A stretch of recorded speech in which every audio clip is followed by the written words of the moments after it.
भगवान राम विष्णु के 7वें अवतार हैं। अयोध्या के राजा दशरथ के घर राम ने जन्म लिया था। राम की माता का नाम कौशल्या है। दशरथ की 3 पत्नियां थीं, जिनमें सबसे बड़ी पत्नी के पुत्र और सभी भाइयों में सबसे बड़े थे राम। राम की एक बहन थी जो शांता। राम और उनके तीनों भाइयों भरत, लक्ष्मण और शत्रुघ्न सबसे बड़ी थी। श्री राम का जन्म धरती पर अधर्म के नाश और राक्षसों के वध के लिए हुआ था। उनके जीवन में बहुत कुछ संघर्ष था।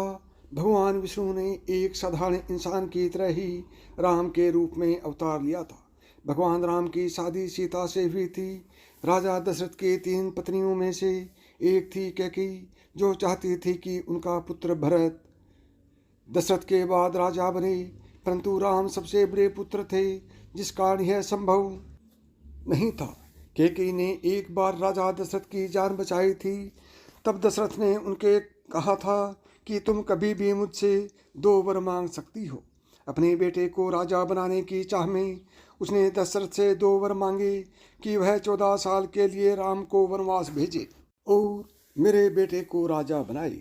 इस वजह से राम को 14 वर्ष वनवास में गुजारने पड़े थे। भगवान राम की पत्नी और भाई लक्ष्मण भी उनके साथ 14 वर्ष के वनवास पर गए थे।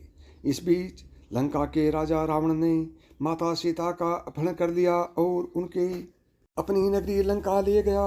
भगवान राम के भक्त हनुमान और उनके साथियों ने मिलकर माता सीता का पता लगाया और वानरों की सेना के साथ समुद्र पर पुल बनाकर भगवान राम और लक्ष्मण के साथ लंका पहुंच गए।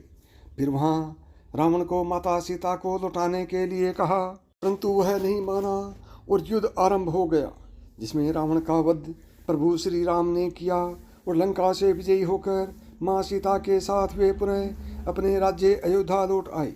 भगवान राम के पूर्वजों और वंशजों को सूर्यवंशी क्षत्रिय कहा जाता है, अर्थात वे भी सूर्यवंशी क्षत्रिय जाति के थे। उनका वंश इक्ष्वाकु वंश कहलाता है। भगवान श्री राम कभी जाति में ऊंच नीच को नहीं मानते थे। उन्होंने नीची जाति की सबरी नाम की औरत के जूठे बेर भी खाए। तो प्रिय भक्तगणों, यदि आपको यह कहानी पसंद आई हो और आप इसी तरह की कहानियाँ सुनना चाहते हैं तो अभी मेधांश की कहानियाँ यूट्यूब चैनल को सब्सक्राइब करें। जय श्री राम।